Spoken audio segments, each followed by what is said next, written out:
How to fix Google Chrome signing you out when the browser is closed.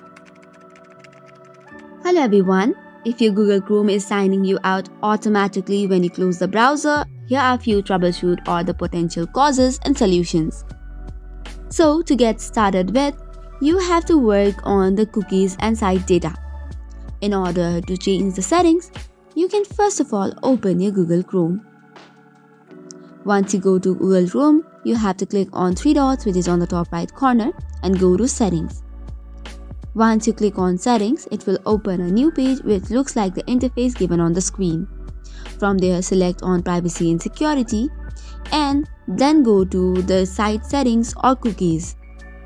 Under this, you have to make sure that the option cookies, clear cookies and site data when you quit Chrome is turned off.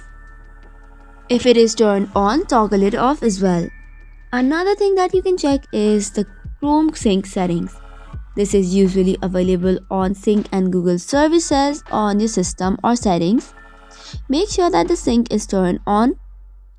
Likewise, make sure that your Chrome settings is reset to the default files if it is not working. Another thing that you can work on is disabling the browser extension.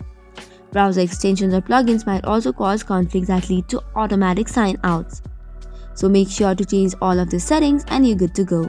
So that is all for today's video. For more such contents, do not forget to hit the like and subscribe button. Thank you and keep watching.